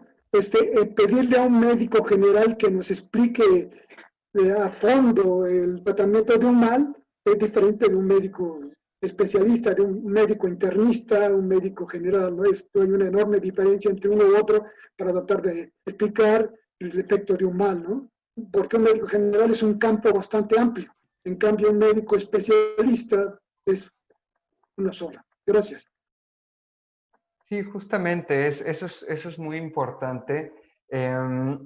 Sobre todo, puntualizar en que se debe desde la medicina, desde la educación médica, desde la parte de vista del sector salud, desde la parte de vista de la educación, se debe de exigir más al médico cirujano, al médico general, porque estamos llegando a una parte donde, igual que en otros países ha pasado, en México está la medicina de especialidad. Vaya, o sea, sí, y por eso se ha atascado también la consulta. Si yo tengo un problema del estómago, voy al gastroenterólogo. Si yo tengo un problema, si tengo un dolor de cabeza, voy al neurólogo, ¿no? O sea, y a mí me ha pasado muchas veces, muchas amistades me dicen, oye, tengo tal padecimiento, recomiéndame un internista, tal padecimiento, me duele el pecho, recomiéndame un cardiólogo. Entonces, se ha dejado a un lado el médico general, que tendría que ser totalmente capaz de resolvernos el 85% de las dudas, de los padecimientos, y nos vamos a la parte de la medicina de especialidad. También eso, seguramente todos ustedes han escuchado algo, en cuestión de la especialización en México es muy difícil porque hay muy pocos lugares para hacer la especialización. Pero ¿por qué todo el mundo lo busca? Porque también por la parte de estos consultorios de farmacia se ha abaratado muchísimo la medicina general. O sea, la medicina general, uno, si pone su consultorio, compite económicamente hablando con todos estos consultorios de farmacia, y hay algunos que son hasta asesoría médica gratuita. Entonces, desde el punto de vista económico es muy difícil competirle a eso. Y muchos médicos van a la parte de especialidad porque también la consulta de especialidad está mejor pagada, pero también lo hace menos accesible, como lo estábamos comentando, y si lo hace menos accesible y menos factible que uno tenga una buena consulta, entonces se pierde, se hace gigante este espacio entre que el médico te explique bien las cosas y aparte que quiere explicarte. Muchas gracias, profesor. Profesora. Sí, pues aunado a otro factor, junto con los que ya mencionaron mis compañeros, en el caso, por ejemplo, viendo el caso de Fernando, como dicen, pues la falta de tiempo para asistir al médico. Algo también importante y que yo noto muchas veces, pues entre la familia cercana, los amigos, pues es el desconocimiento propio de la persona. A veces, pues a la persona lo que le interesa es quitarse el malestar de momento, ¿no? Muchas veces. Y si en otras ocasiones, por ejemplo, en el caso de Fernando, pues ha tenido una diarrea y sabe que X medicamento ya se lo ha quitado en otras ocasiones, pues muchas veces eso es lo que también facilita que las personas se automediquen, ¿no? Tengo un cuadro de diarrea y lo que me interesa en ese momento es cortarla, ¿no? Por ejemplo, no tener el cuadro, no tengo tiempo, no puedo ir, la facilidad de no poder tener la atención médica. Y a lo que voy es el desconocimiento en el uso de estos medicamentos. la mayoría de las personas como que toman a los medicamentos como que lo tomo y bueno, se me quita, dependiendo de la dosis, del tratamiento, pero una vez que lo seguí, listo. Pero nos olvidamos muchas veces que lo que ya varios venían diciendo, pues también los medicamentos producen reacciones adversas. A veces los medicamentos interaccionan no solo con otro medicamento, sino con los mismos alimentos que estamos ingiriendo. Por ejemplo, hay algunos medicamentos que no se deben de tomar con leche, etcétera, porque a veces impide su absorción, impide precisamente su biotransformación. A veces hay algunos medicamentos que se activan precisamente cuando son biotransformados en el organismo, u otros se desactivan. Entonces, las personas desconocen, o sea, simplemente es igual, no nada más el medicamento de patente, sino la hierba, lo que sea la medicina tradicional, porque desconocen que, bueno, pues es una sustancia que está ingresando al organismo. Ellos simplemente la toman y ven que les quita el efecto, el malestar, pues entonces es común, ¿no? Vuelvo a tener otro cuadro de diarrea, a lo mejor en unos días, y vuelven nuevamente a ejercer esta práctica. Entonces, yo creo que también aquí hace mucha falta algo que yo comentaba en el foro, ¿no? Realmente también cuando uno acude a una consulta médica, pues también ahí hace falta mucha información que a veces el doctor también le comente, ¿no? Hay algunos que sí lo hacen. Si usted siente algún malestar, dolor de cabeza, de esto, repórtemelo, ¿no? Pero normalmente en la práctica común no sucede. Entonces yo creo que ese es un factor importante, que muchas veces las personas pues creen que nada más el medicamento ingresa al organismo y lejos nada más de curar, no ocasiona o puede provocar otra situación o sumarse a otro padecimiento que está teniendo la persona. Gracias, profesor. A usted, profesor. Sí, es muy importante tener eso en cuenta, justamente otro punto donde puede incidir la educación. De lo que comenta, tenemos dos ejemplos muy claros. Uno, por ejemplo, ya de tiempo atrás, es lo que está pasando con el COVID, ¿no? Con la enfermedad de COVID, hay muchísima automedicación. ¿Por qué? Porque tenemos una enfermedad que en el 90% de las causas se resuelve sola y se resuelve adecuadamente. Entonces vienen estas correlaciones inadecuadas o espurias o correlaciones mal implementadas donde uno dice, tomé esto y me fue bien, ¿no? También había un video de una doctora, no me acuerdo en qué parte de Estados Unidos, que decía, es que no puede decir que ustedes digan que estos medicamentos no funcionan. Yo he tratado 350 pacientes y todos ellos han salido bien. ¿Cómo es posible? ¿Cómo es esto posible si no funciona? Y ya teniendo conocimiento de cómo se hacen los estudios y es posible, sí es posible que tú trates con esos medicamentos que no se han probado que funcionen a 350 personas de todas las que están enfermas y funcionen, sí. Y todas las 350 salgan bien, sí. Porque seguramente hay sesgos al momento de escoger a qué pacientes les das el medicamento. O no estás trabajando con pacientes que lleguen deteriorados, por ejemplo. Y la medicina homeopática.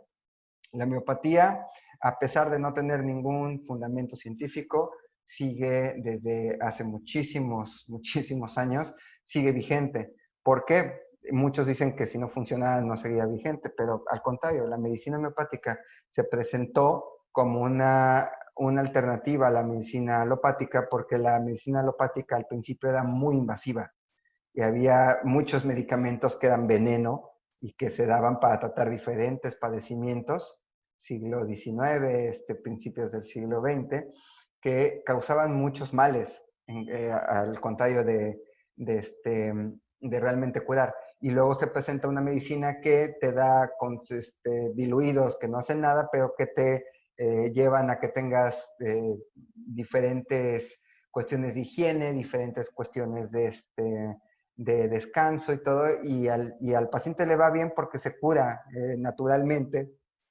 por la historia natural de la enfermedad, y parece que el medicamento funcionó. Y eso es lo que pasa con la automedicación. O sea, yo tengo muchos padecimientos que se me van a quitar solos, pero me tomé mi medicamento y ya se me quitó. Muchas veces está que nos explota la cabeza. ¿Qué hacemos? Nos tomamos un medicamento, pero aparte nos vamos a acostar en lo que el medicamento surte efecto. ¿Y qué necesitábamos? Descansar nada más, recostarnos un momento, que no nos estuviera pegando la luz. O sea, muchas de estas correlaciones que se hacen son negativas para el hecho de que nosotros busquemos ayuda médica. ¿Por qué? Porque además a mí me funcionó y a otra persona, pues a este fulanito le funcionó. Y perdemos de vista realmente si realmente funcionó. Y hay medicamentos que se toman para algo. ¿Por qué? Porque yo hice la asociación en mi cabeza de que yo tenía fiebre y me daban el medicamento, entonces ese medicamento es para la fiebre. Y esa es un antitusígeno, ¿no? Para quitar la tos, o es un antibiótico, pero la creencia general es que eso es para la fiebre porque también el médico no me explicó que esto me lo daba para la fiebre y esto me lo daba para el antibiótico, o no le hice caso, o no me explicó que tal situación se me iba a quitar en 2 días, no importa cuánto era lo que hiciera. Y es lo mismo, si a nosotros nos dijeran, como nos dicen con los antigripales, o sea, si tomas antigripales, la gripa se te quita en 7 días, si no tomas, se te quita en 1 semana. O sea, si nos dijeran eso con diferentes enfermedades, pues no gastaría, pero tenemos la idea de que, por ejemplo, con los antigripales se nos quita más rápido la gripa. Se nos quitan síntomas y podemos ser funcionales, y con eso estamos tranquilos. Pero sí es unas por otras. De acuerdo, muchas gracias por su participación. Profesora Laura.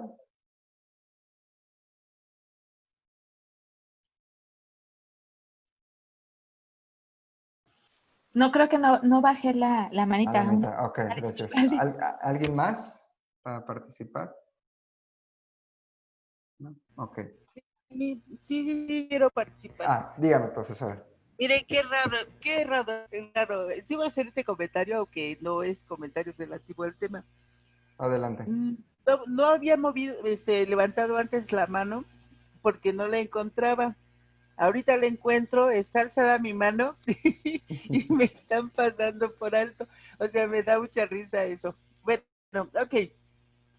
Yo quiero comentar desde hace un rato algo que venimos así trayendo desde el principio sobre la cantidad de problemas asociados que están a esto de la automedicación, los sistemas médicos, las cuestiones de las limitaciones que tenemos para que nos den permiso en el trabajo para salir y ese tipo de cosas. Diego, mencionabas que había que hacer un cambio en cuanto a la conducta de los médicos, las actitudes de las personas, pero yo creo que también es cuestión de las instituciones, porque ven, con bombo y platillo, el IMSS cuando engloba a otro sector de trabajadores, lo saca en el periódico. Ya tenemos tantas personas más integradas a los servicios de seguridad social. Sin embargo, los números de clínicas, la cantidad de médicos sigue siendo la misma. Y la población que debe de atender ahora cada médico es enorme, enorme. Yo me acuerdo cuando, hace muchos años, el médico atendía 10 pacientes, por lo cual utilizaba más tiempo para estar revisando al paciente. Actualmente me parece que tienen 20 consultas durante su turno. Por eso es que va uno a las clínicas del seguro o del ISSSTE y están atascadas de gente, así con la expresión que usé, ¿no? Están así las clínicas. No hay ni dónde sentarse, van muchas personas de la tercera edad y están de pie, o sea, eso es tremendo, por un lado. Y por el otro, entonces, ¿qué hace el médico ahora? Entra el paciente y sale luego recetado, 10 minutos y ya salió, porque todavía hay una lista enorme de pacientes que atender. Yo tengo la fortuna de tener algunas consultas en el Instituto de la Nutrición y la verdad ahí cada médico, dependiendo del problema que me va a revisar, se llega a echar una media hora conmigo. pero me revisa de todo a todo, revisamos los medicamentos, me toman la presión, la temperatura, no sé cómo se llama este aparatito que te ponen para ver la cantidad de oxígeno, de oxigenación pulmonar, algo así, todo eso. Y como tomo algún medicamento que puede producir daño hepático, cada que voy a consulta, yo me hago un análisis para seguir el curso de cómo va mi hígado. Eso en las instituciones como el seguro, el ISSSTE o servicios de salud no se lleva a cabo. Por ejemplo, mi mamá tiene X número de años tomando el mismo medicamento y la cantidad de análisis de búsqueda de residuos de ese medicamento, yo nunca le he visto una. Le mandan a hacer análisis de sangre, que la biometría, etcétera, pero no más les hacen, porque hay otro problema con las instituciones, además de la cantidad de personas que atiende, es el stock de medicamentos que tiene. O sea, el médico no se puede salir de ese stock y cada año, me parece, o cada cierto tiempo van bajando unas cosas de cuadro básico que le llaman ellos y van subiendo otras.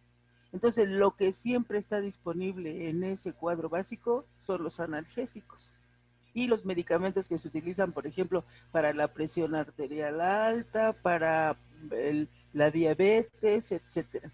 Entonces, ahí tenemos también un problema grave, que no vas al médico porque te va a llevar todo el día de tiempo, pero es por esta situación. El médico atiende de rápido porque tiene muchos pacientes. Entonces sí es una problemática bastante grave que debe de tratarse pues desde otros niveles también. Muchas gracias. Sí, muchas gracias, profesora. Totalmente de acuerdo. O sea, ahorita lo que las situaciones del sector salud están muy pesadas, siempre han estado muy, muy pesadas. Actualmente, un médico familiar que da consulta de medicina general en las clínicas está dando un promedio de 40 consultas por turno. Entonces, el tiempo que le dedica a cada paciente es muy poco. Cuando hay consultas ya a nivel de especialidad, como en nutrición, las consultas pues son más, hay menos cantidad de pacientes y puede haber más tiempo de las consultas. Supuestamente una consulta mínimo decente tiene que ser de 30 minutos, lo más rápido que se puede dar. Es un hecho, en este punto eso no podemos incidir. Eso es lo que pasa mucho en estos cursos, seguramente les ha pasado en otros cursos cuando es de educación, de salud o de X situación, siempre te topas con la pared de la parte administrativa, la parte del gobierno, que las cosas están mal hechas. Pero a mí me gustaría enfocarnos en lo que sí podemos incidir. Y en lo que sí podemos incidir en nuestra situación privilegiada es en cambiar la forma del pensamiento. O sea, realmente cambiar o tratar de asegurar cambios en el entorno educativo que se reflejarán en cambios a la larga ya en la parte gubernamental, en la parte administrativa y todo. Educar a las personas ahorita para que cuando ocupen una situación de poder, hagan cambios. Eso sí es importante. Y tenemos la oportunidad, ¿por qué? Porque pues la forma en la que nosotros nos expresamos, incidimos en el salón de clase, pues eso permea a muchísimas personas.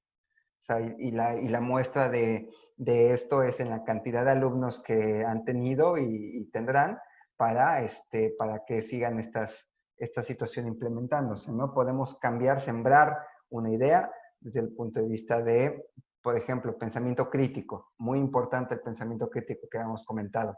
Enfocarse en la parte científica, en la búsqueda de evidencia. Ya lo hemos comentado. Si le mostramos a la persona evidencia de qué es lo que hace un medicamento y por qué sirve para esto y no para esto, entonces es más fácil que haya menos malas interpretaciones y por lo tanto menos consumo de ese medicamento porque porque no se sabe para qué funciona, por ejemplo. Entonces es algo en lo que sí podemos incidir. A mí me parece que, uno, informar a la población sobre qué hacen los medicamentos, muy general, ayuda, ¿no? Informar a la población de que el 90%, 95% de los cuadros de vías respiratorias, de infecciones, son virales y no necesitan un antibiótico. Cosas así yo creo que pueden permear bastante en la automedicación a futuro. ¿Alguna opinión o comentario en este punto? Diego, a propósito, yo quiero comentar, por favor. Dígame. A propósito justamente de esto que tú comentas y de que considero también muy importante ese aspecto, y sobre todo partiendo desde nuestra posición, ¿no? En mi propuesta que yo hago justamente es lo que yo presento, que a mí lo importante es la educación. Y entonces el dirigirse a los estudiantes, el platicar de todo esto con los estudiantes. Obviamente yo no platico de la situación de los hospitales ni nada de eso. Y entonces empezamos justamente a eso, a checar los problemas que tiene automedicarse, qué es la automedicación, qué consideran ellos que es automedicación, porque a lo mejor siempre ha visto que sus papás le dan el mejoralito y la pasita para la fiebre y cosas así, y pues ni siquiera lo han contemplado que eso es automedicación, ¿no? Entonces sí, yo considero que esa parte es muy importante, el comunicarse, pero comunicarse así desde un lenguaje más cotidiano entre ellos y para con ellos, ¿no? O sea, para con sus padres, para con sus compañeros, sus hermanos, con la gente que los rodea, etcétera, pero sí transmitiéndoles esta idea de lo que hacer con en su casa sobre o que no utilicen o que los tienen ahí como reserva para automedicarse, ¿no? O sea, sí, yo considero que eso es sumamente importante. Gracias. Gracias a usted, profesora. Sí, es muy importante, sobre todo, llevarlo a un contexto real para el alumno. O sea, tú le puedes decir de todo lo que pasa en consulta, todo lo que pasa en el laboratorio, todo lo que pasa en cómo hacen un fármaco, sí, estoy de acuerdo. Les puede interesar, lo puedes presentar, lo pueden incorporar, pero algo que sí o sí van a incorporar es algo que les interese, que sea cotidiano para ellos, justamente.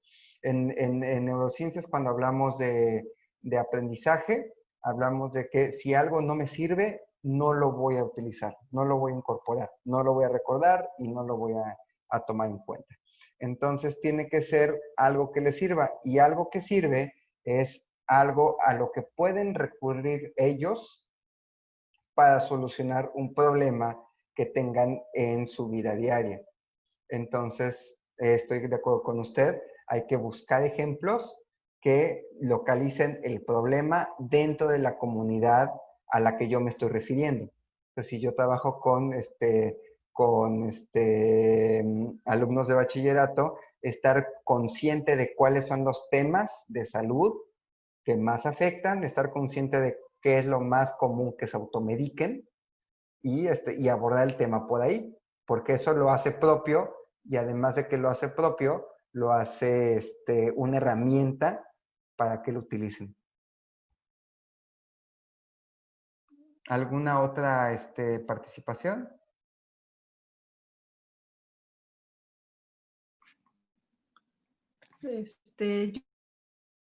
Adelante.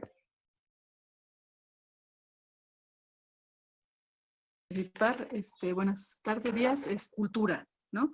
Porque también una de las propuestas que yo hacía es esto de la educación, pero la educación pues debe de ser puntual, ¿no? Ahorita lo estamos viviendo con lo de la pandemia. Realmente la recuperación para que una persona se recupere totalmente del COVID es casi un mes. o más, ¿no? Digo, después la rehabilitación son otros 2 meses, ¿no? Entonces, este es el punto, ¿no?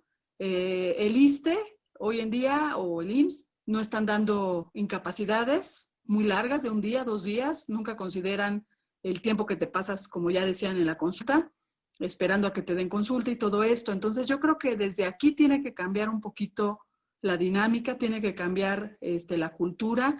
Debemos de, en lugar de medicarnos tanto como usted decía, pues deberíamos de tener el tiempo para poder reposar esa enfermedad que nos da, ¿no? Entonces este es el punto que tenemos que considerar, y yo creo que aquí pues desde las instituciones es cuando un alumno falta, que nos dice, pues falté porque me enfermé, y no le creemos, ¿no? Claro, después hay muchas cosas atrás de eso, pero es decir, si ya está por prescripción médica que se quedó 1 semana en la cama para que le pase toda su infección, pues está bien, así evitas contagiar a otros, evitas que esto se expanda, y yo creo que lo del COVID hoy en día nos está educando mucho en ese sentido, ¿no? Pero tenemos que ayudar a nuestros alumnos y a la población a ser conscientes de ello, que no podemos tomar los medicamentos así nada más porque sí y consultar al médico. Y los médicos también pues tienen que ayudarnos en eso, ¿no? Gracias.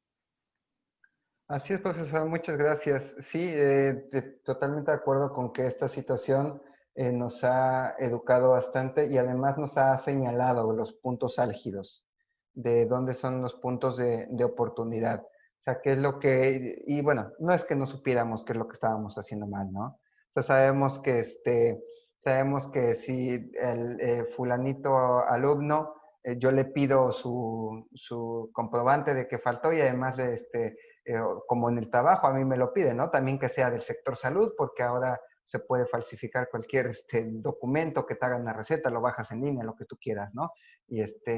Pero todo esto es promovido por el sistema, justamente, pero hecho por nosotros desde hace mucho tiempo. Esto lo que está haciendo es señalarnos dónde están los puntos de oportunidad. Y uno de ellos es realmente, desde el punto de vista de la educación, presentar la información como una herramienta, como algo que realmente le sirve para enfrentarse a su día a día y no como algo que ahí está guardado y en algún punto de la vida lo van a utilizar. Y cuando lo quieran utilizar ya ni se acuerdan de qué es lo que están haciendo. Y eso es el pan de cada día del bachillerato. O sea, es mucha información que tú sabes que les va a servir, que tiene una razón de ser, pero si no está aterrizada en situaciones actuales, ya cuando realmente lo utilicen ya no van a tener ni idea de ni siquiera en qué momento lo vieron. Unos médicos pasantes estaban haciendo un examen de diagnóstico para el nuevo ingreso, lo estaban implementando y estaban revisando los programas de bachillerato y se quedaron con la boca abierta de todo lo que supuestamente habían visto. Y digo supuestamente porque no se acordaban, que estoy seguro que lo vieron. O sea, si el material no se utiliza, si no le damos el peso importante a la información, a la investigación científica, al conocimiento, estas cosas que son impulsadas por la ignorancia, como la automedicación, van a seguir pasando. Vamos a tener que dejarle por el tiempo aquí. Nada más quisiera redondear algunas situaciones. La primera es, voy a subir esta presentación que tuvimos junto con la sesión a nuestro curso.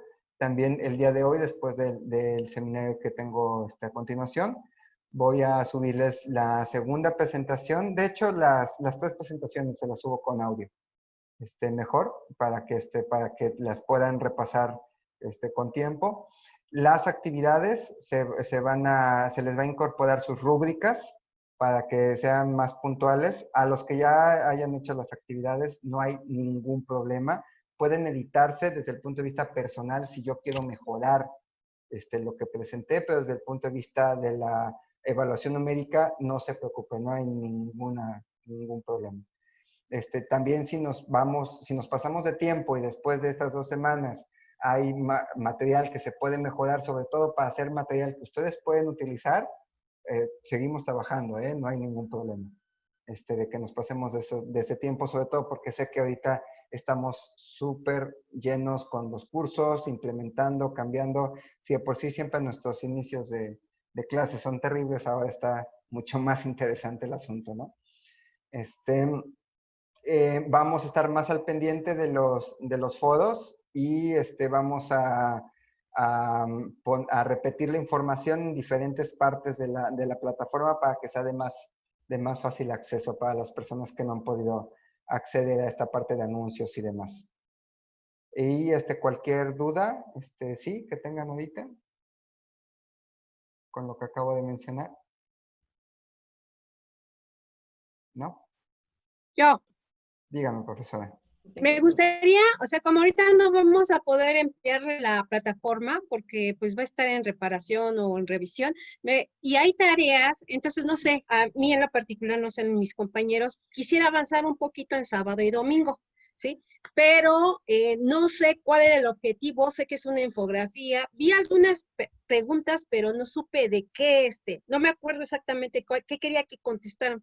Entonces, para que vaya en la dirección adecuada, no sé si me podría mandar por correo o ponerlas en algún lado que yo pudiera ver esas líneas que me van a dirigir el logro de esa tarea. Y otra pregunta, ¿en dónde va a subir estos videos? Porque ahorita no podemos acceder a la plataforma. Sí, todo el material lo voy a subir a la plataforma, pero aparte de eso, los videos los subo a través de YouTube. Entonces los voy a poner públicos para que puedan acceder sin necesidad de entrar a la plataforma. Y no sé si estén de acuerdo que ahorita todo este material, igual los links para los videos, porque están en YouTube, no los mando directamente. Todo eso lo podemos manejar por correo en este fin de semana que está que va a estar en mantenimiento de la plataforma. Nos comunicamos por correo y ahí todo se los pongo en el correo y ya cuando pueda, lo subo a la plataforma. Para que si en este fin de semana habían programado avanzar, pues no pierdan ese tiempo. Muchas gracias. A usted, profesora. ¿Sí? ¿Alguien más? ¿No? Ok. Sí, yo. Sí, dígame. Una duda. En la tarea de las propiedades físicas del agua, viene la rúbrica de todos los puntos que se deben cubrir en esa tarea. Pero una pregunta, ¿tiene que ser de todas las propiedades del agua o cómo? Porque después hay otro apartado donde vienen diferentes preguntas y dice que se seleccione una de esas y que al responder esa pregunta se tiene que involucrar el tema. Pero en la rúbrica dice que se deben considerar 3 propiedades y en esas preguntas a veces nada más considera una de esas propiedades. Entonces no me queda claro cómo vamos a hacer ese trabajo. Ok, vamos a enfocarnos solamente una de esas propiedades. De todos modos, esta rúbrica la diseñó la maestra Gabriela. Me voy a poner en contacto con ella para que mande un correo nada más confirmando, porque no le vaya yo también a decir cosas que no, pero es una propiedad, así lo hemos manejado, pero nada más para confirmar con ella. Le voy a decir que les mande correo ahorita para puntualizar eso. Está bien, gracias. Ok, pues muchas gracias por su asistencia. Tenemos todavía tiempo para trabajar en el curso. Vamos a trabajar sobre sus comentarios. Muchas gracias por sus comentarios porque es una excelente forma de que esto sea productivo, más allá de por los puntos y por lo que nos dan a ambas partes, que salga algo de este curso que realmente podamos utilizar. Que tengan excelente fin de semana y estamos en contacto. Igualmente, gracias. Gracias, hasta luego. Hasta luego. Muchas gracias, Muchas profesora. gracias. Buen Hasta día a luego. todos. Muchas gracias, hasta luego. Buen día. Adiós. Hasta luego a todos.